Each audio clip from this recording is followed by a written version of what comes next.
Chapter 34 contains some introductory particulars relative to a young gentleman who now arrives upon the scene and a new adventure which happened to Oliver. It was almost too much happiness to bear.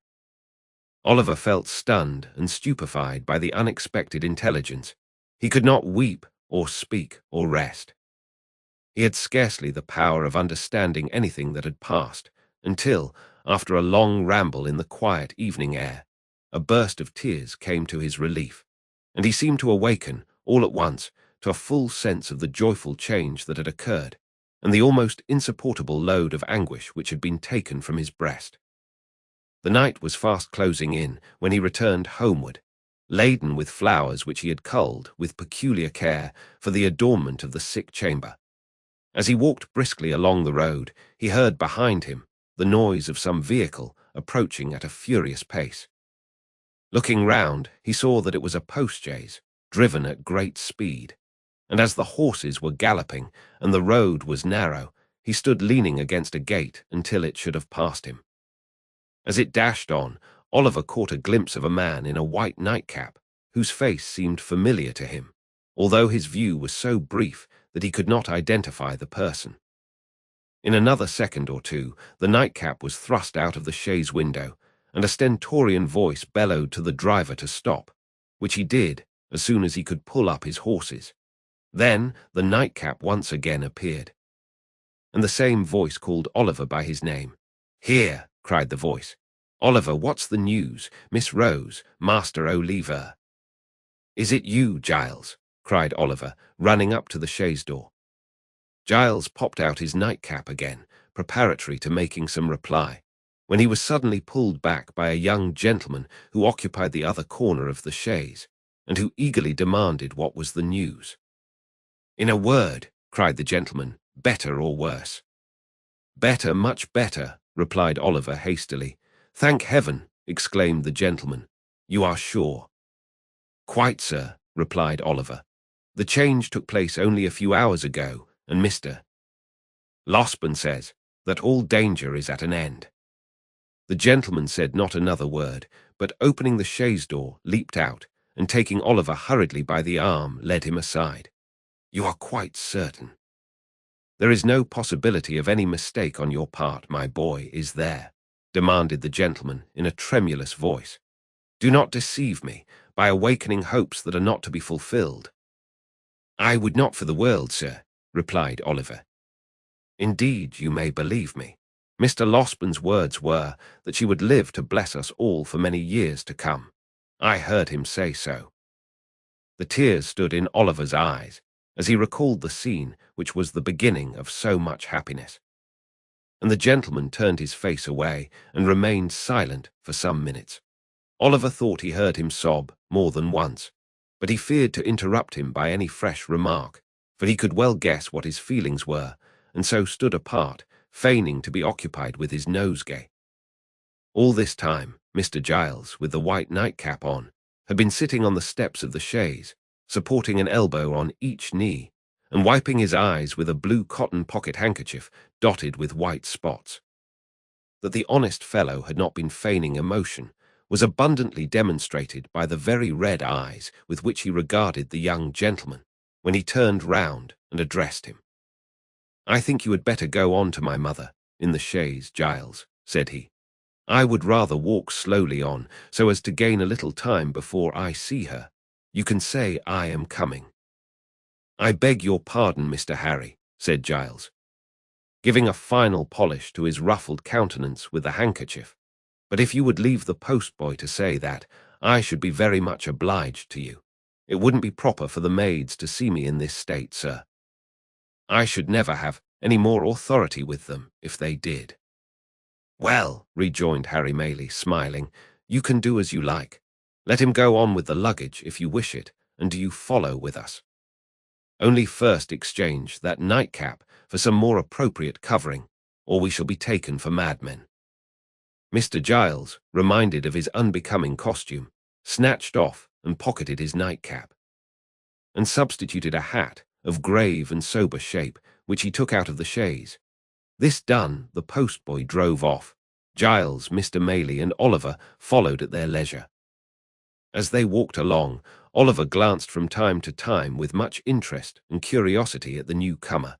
He seemed about 25 years of age, and was of the middle height. His countenance was frank and handsome, and his demeanour easy and prepossessing. Notwithstanding the difference between youth and age, he bore so strong a likeness to the old lady that Oliver would have had no great difficulty in imagining their relationship if he had not already spoken of her as his mother. Mrs. Maylie was anxiously waiting to receive her son when he reached the cottage. The meeting did not take place without great emotion on both sides. "Mother," whispered the young man, "why did you not write before?" "I did," replied Mrs. Maylie, "but, on reflection, I determined to keep back the letter until I had heard Mr. Losburn's opinion." "But why?" said the young man. "Why run the chance of that occurring which so nearly happened? If Rose had, I cannot utter that word now, if this illness had terminated differently, how could you ever have forgiven yourself? How could I ever have no happiness again?" "If that had been the case, Harry," said Mrs. Maylie, "I fear your happiness would have been effectually blighted, and that your arrival here, a day sooner or a day later, would have been of very, very little import." "And who can wonder if it be so, mother?" rejoined the young man. "Or why should I say if? It is, you know it, mother, you must know it. I know that she deserves the best and purest love the heart of man can offer," said Mrs. Maylie. "I know that the devotion and affection of her nature require no ordinary return, but one that shall be deep and lasting. If I did not feel this, and know, besides, that a changed behavior in one she loved would break her heart, I should not feel my task so difficult of performance, or have to encounter so many struggles in my own bosom, when I take what seems to me to be the strict line of duty." "This is unkind, mother," said Harry. "Do you still suppose that I am a boy ignorant of my own mind, and mistaking the impulses of my own soul?" "I think, my dear son," returned Mrs. Maylie, laying her hand upon his shoulder, "that youth has many generous impulses which do not last, and that among them are some which, being gratified, become only the more fleeting. Above all, I think," said the lady, fixing her eyes on her son's face, "that if an enthusiastic, ardent, and ambitious man marry a wife on whose name there is a stain, which, though it originate in no fault of hers, may be visited by cold and sordid people upon her, and upon his children also, and in exact proportion to his success in the world, be cast in his teeth, and made the subject of sneers against him, he may, no matter how generous and good his nature, one day repent of the connection he formed in early life, and she may have the pain of knowing that he does so." "Mother," said the young man impatiently, "he would be a selfish brute, unworthy alike of the name of man and of the woman you describe, who acted thus." "You think so now, Harry," replied his mother. "And ever will," said the young man. "The mental agony I have suffered during the last 2 days wrings from me the avowal to you of a passion which, as you well know, is not one of yesterday, nor one I have lightly formed. On Rose, sweet, gentle girl, my heart is set as firmly as ever heart of man was set on woman. I have no thought, no view, no hope in life beyond her, and if you oppose me in this great stake, you take my peace and happiness in your hands and cast them to the wind. Mother, think better of this, and of me, and do not disregard the happiness of which you seem to think so little." "Harry," said Mrs. Maylie, "it is because I think so much of warm and sensitive hearts that I would spare them from being wounded. But we have said enough, and more than enough, on this matter just now." "Let it rest with Rose, then," interposed Harry. "You will not press these overstrained opinions of yours so far as to throw any obstacle in my way." "I will not," rejoined Mrs. Maylie, "but I would have you consider." "I have considered," was the impatient reply. "Mother, I have considered years and years. I have considered ever since I have been capable of serious reflection. My feelings remain unchanged, as they ever will. And why should I suffer the pain of a delay in giving them vent, which can be productive of no earthly good? No, before I leave this place, Rose shall hear me."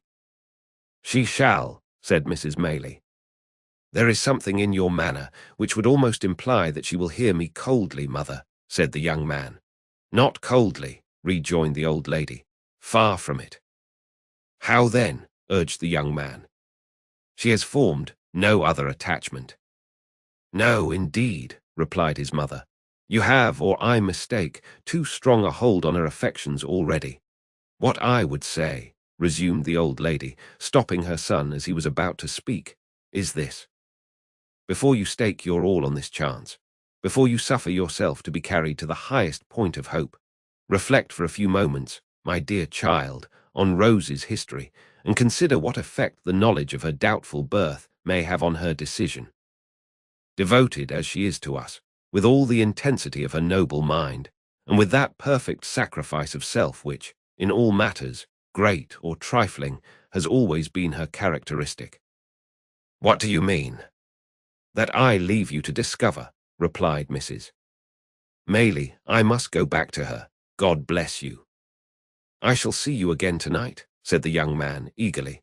"By and by," replied the lady, "when I leave Rose." "You will tell her I am here," said Harry. "Of course," replied Mrs. Maylie. "And say how anxious I have been, and how much I have suffered, and how I long to see her. You will not refuse to do this, mother?" "No," said the old lady, "I will tell her all." And pressing her son's hand affectionately, she hastened from the room.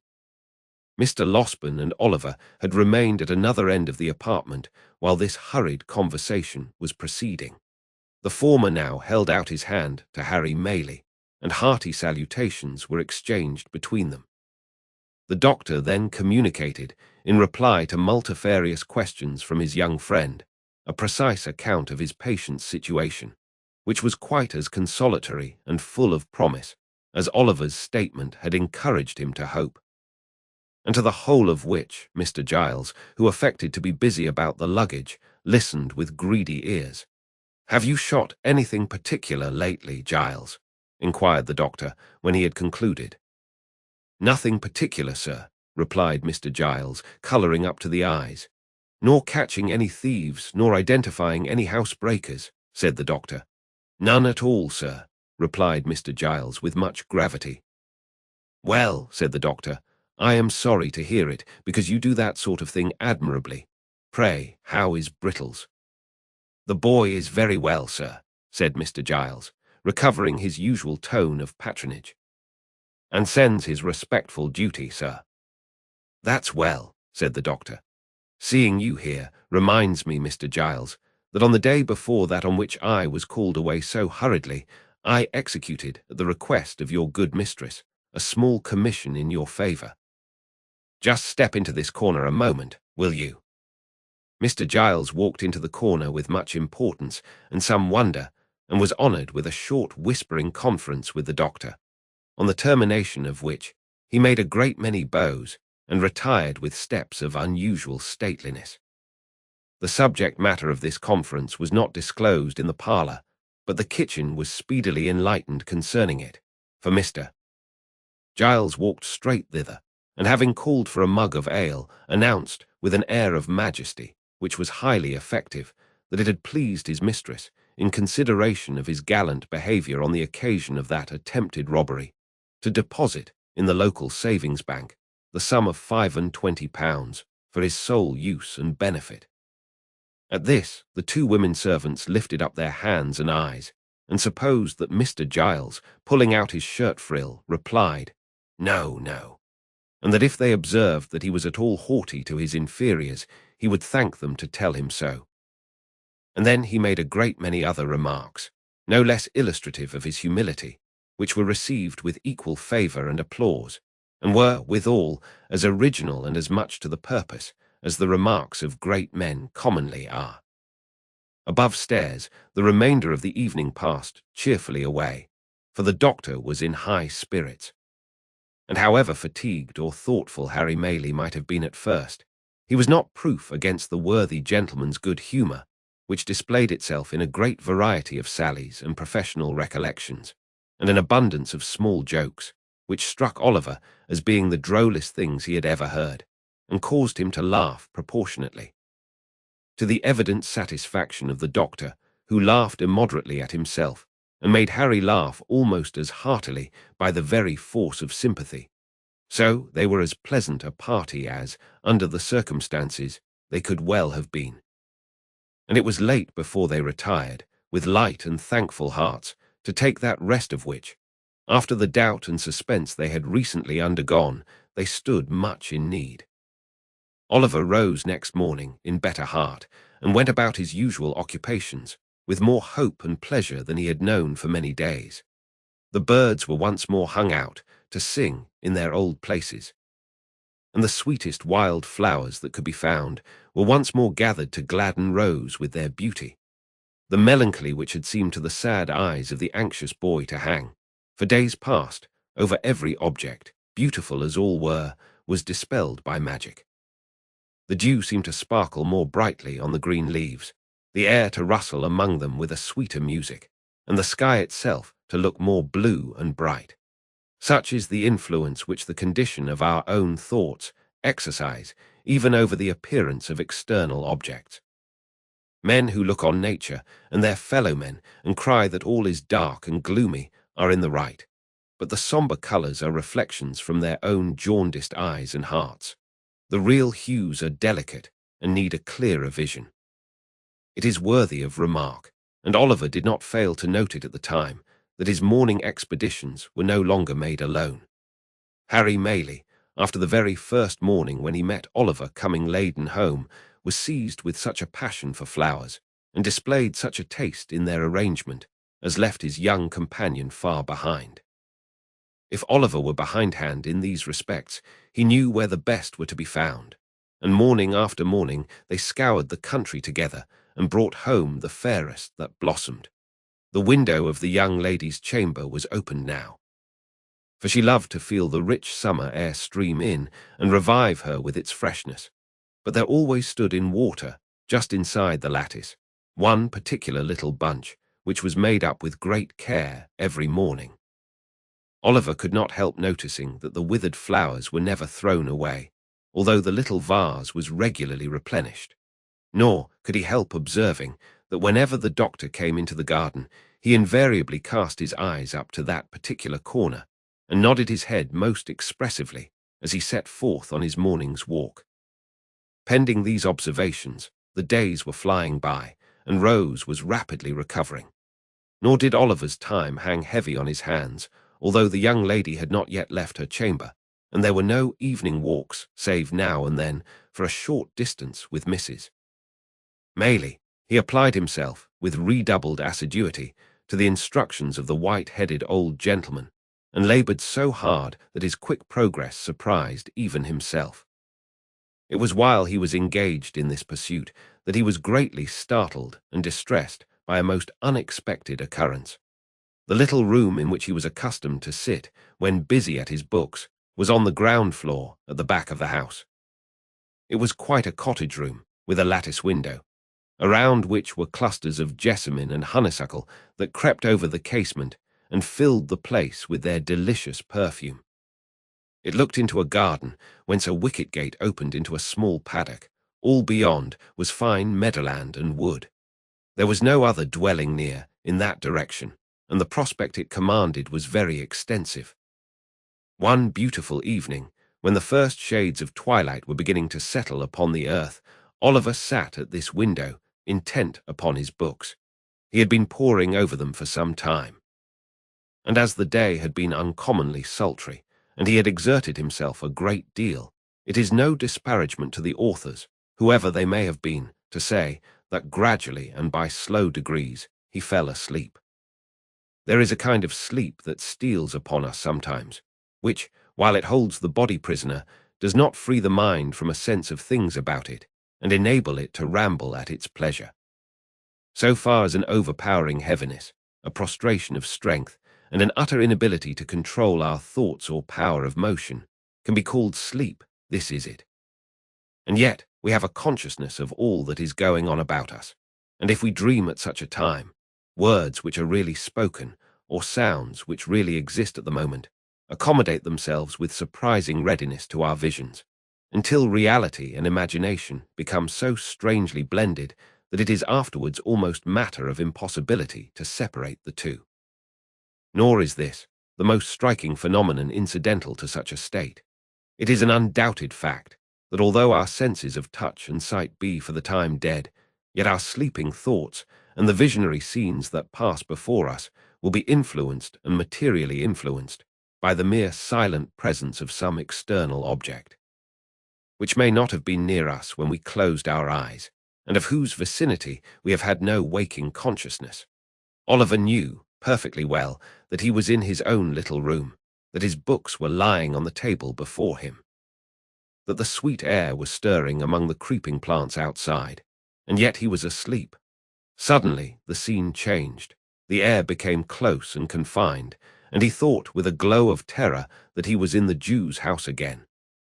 There sat the hideous old man in his accustomed corner, pointing at him and whispering to another man with his face averted who sat beside him.